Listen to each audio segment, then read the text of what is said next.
Welcome to the channel. QuasiGamo here with another Baldur's Gate 3 character build. Character that I call the Fireballer. Character that can deal devastating amounts of fire damage around the battlefield by throwing 7 to 8 fireballs over the course of your battles. First thing first with this build, we're going to want to be choosing a race that's going to have access to shield proficiency. And what better than to be choosing human or to just have Gale in your party. And for our ability points, the way we're going to want to distribute them is we're going to want to maximize our charisma. That's going to be our spellcasting modifier. Then after that, we're also going to want to be getting a rather higher dexterity to make it so that we don't get attacked as often.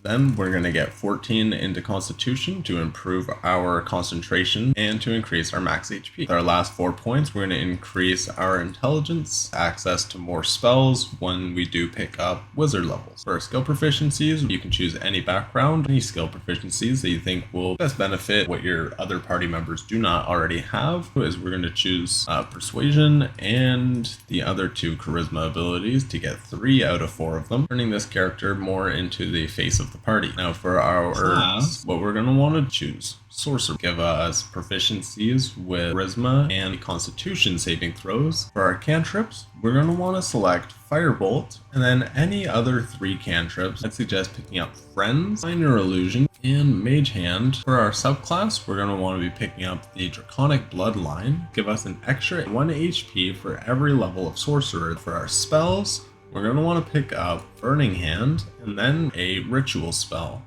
which could be Disguised Self, Vicious Retreat, Featherfall, or Enhanced Leap. For our Dragon Ancestor, we can pick any of the 3 fire ones, being red, gold, or brass. I will choose the Gold Dragon because that'll give you access to Disguised Self, which is a ritual spell. Now at level 2 Sorcerer, we're going to be able to convert our spell slots into sorcery points, and we'll be able to convert our sorcery points into spell slots, or to be able to use onto our metamagic, which for metamagic features, what we're going to want to be choosing are Twin Spell to be able to shoot out 2 firebolts on our turns, or Distance Spell to be able to cast our spells at 50% further ranges. And for our spell, we'll be picking up another ritual spell.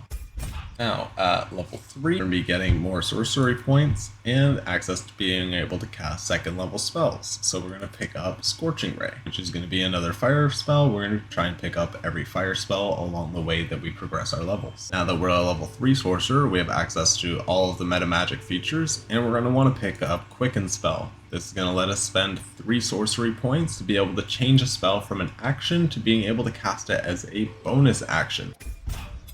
Now at 4th level Sorcerer, we're going to be able to pick up another cantrip, and I'd suggest picking up the Light cantrip because it does not use concentration like Dancing Lights does. Light becomes a very important part of the game, and by the time that you are about level 4 or 5, you should be having some kind of light source to be able to maneuver your way around Act 2. For our other spell, you can really pick up anything, and what we're going to choose is Shatter, because it is an evocation spell, and later on we're going to be able to cast evocation spells rather safely. Now for our feat, we're going to want to pick up Elemental Adept and choose Fire. Make it so that we can ignore the fire resistance on creatures, and anytime that we cast a spell that deals fire damage, can't roll a 1 on the damage dice, essentially doubling the minimum damage of any fire spell that we cast.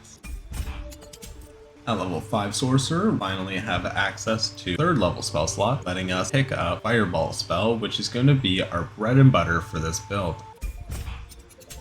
Now for our 6th and final level of Sorcerer, we're going to be getting access to Elemental Affinity damage, which is going to increase the damage of our fire spells by letting us add our Charisma modifier. On top of that, we'll be able to choose another 3rd level spell, and this time we're going to be picking up the Haste spell. This is a very powerful spell that when cast on yourself allows you to have 2 actions on your turn, double the movement speed, and a +2 to your AC.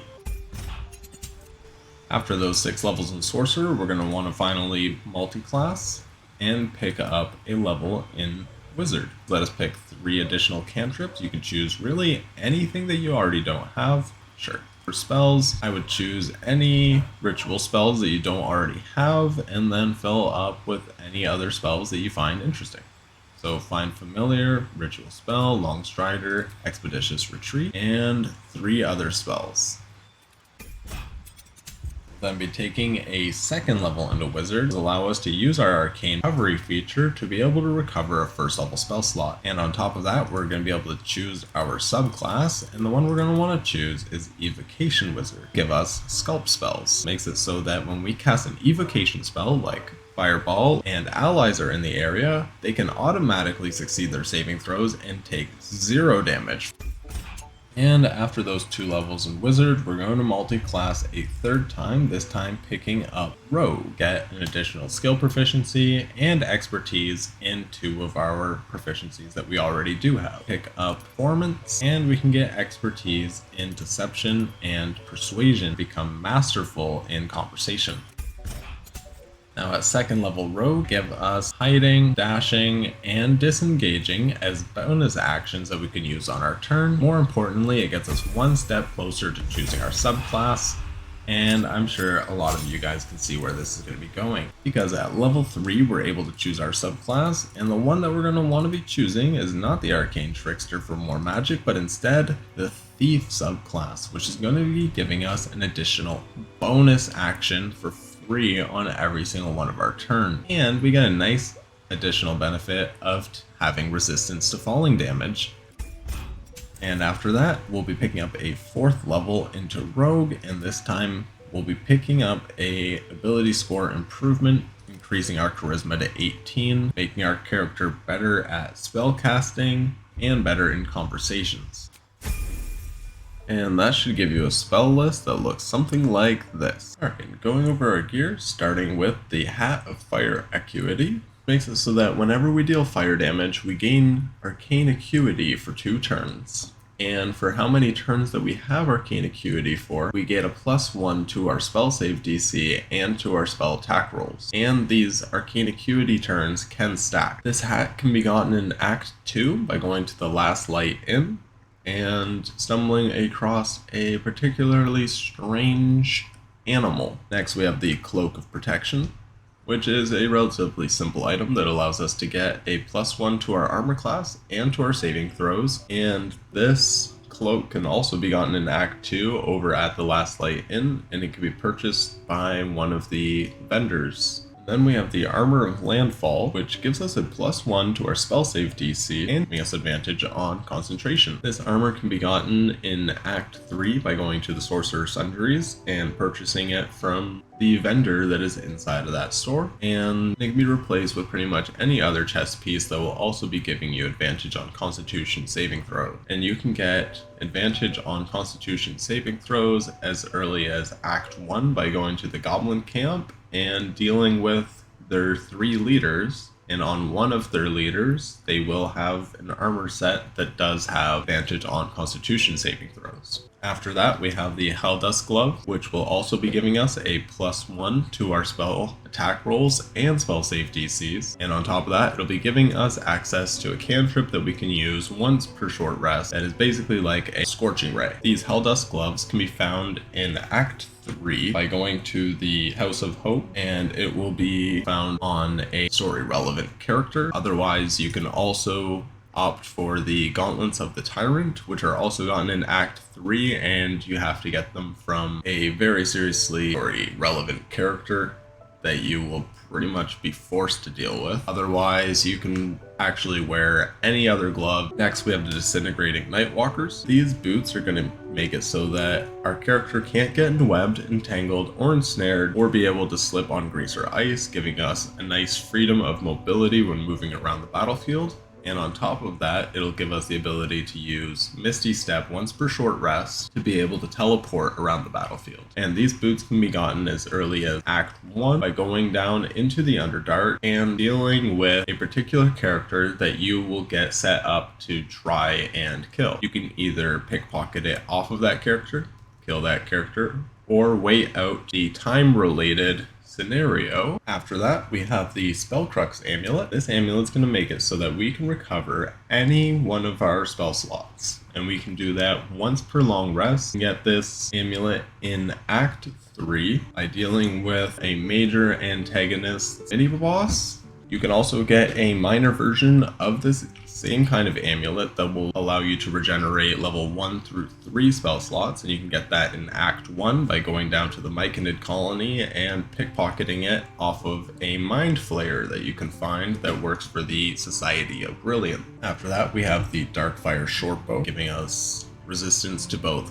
fire and cold damage just by having it equipped, and giving us the ability to cast haste without using a spell slot. And we can do that once per long rest. This very strong shortbow can be given to us in Act 2 by going to the Last Light Inn and purchasing it from Damon, which is a merchant that you can find in Act 1. As long as you keep him alive and you find him in Act 2, you can get this amazing shortbow off of him. Next, we have Ketheric's Shield, giving us a +1 to our spell save DCs and spell attack rolls. This shield is gotten in Act 2, and without any major spoilers, it will be very obvious where you get this shield from. Last but not least is the Staff of Spell Power. This staff will also be giving us a +1 to our spell save DCs and spell attack rolls, while giving us an amazing benefit by we can cast a spell once per long rest without using a spell slot. This staff can be gotten in Act 3 over at the House of Hope by going into a secret room, and inside of that secret room there will be a chest that contains this Staff of Spell Power. There is also a similar staff in Lororican's Tower, bottom of it, if you can complete the puzzle, or you can get a similar staff in Act 2 called the Incandescent Staff. Pretty much acts the same for this build by making it so that you can cast Fireball as a 3rd level spell once for free.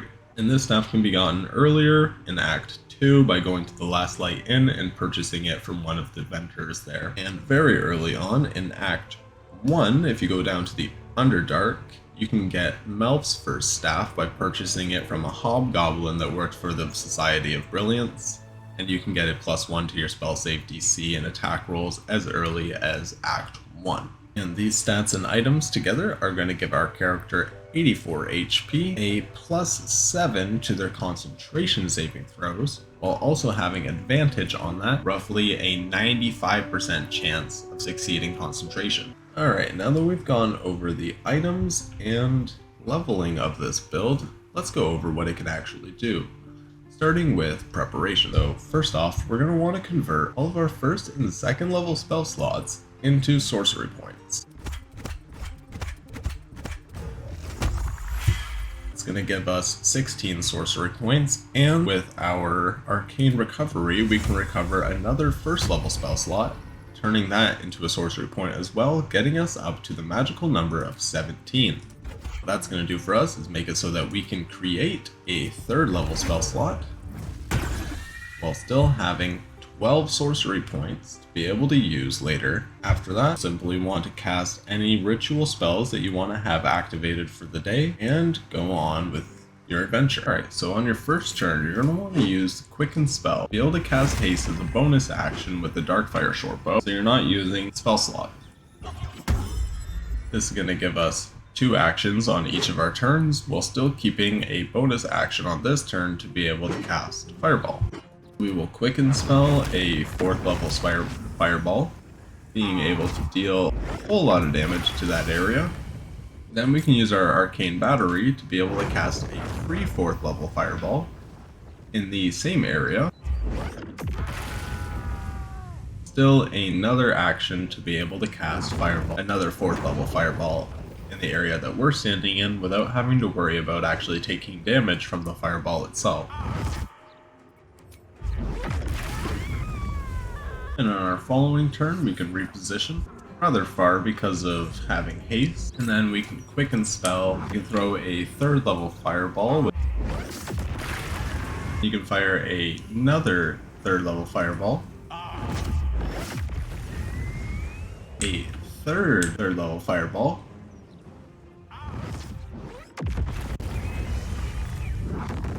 and a 4th. And after that, you're able to generate a 4th level spell slot on another turn, and you can cast a final Fireball, giving us a total of 8 Fireballs, 7 of which are over the course of our first 2 turns, and then you get an 8th fireball on your 3rd turn. Anyways, I hope you guys enjoyed this fireballer build, and if you did, please leave a comment down below and like the video. Subscribe if you're interested in watching more Baldur's Gate 3 content and other gaming content. This is QuasiGamo, signing off.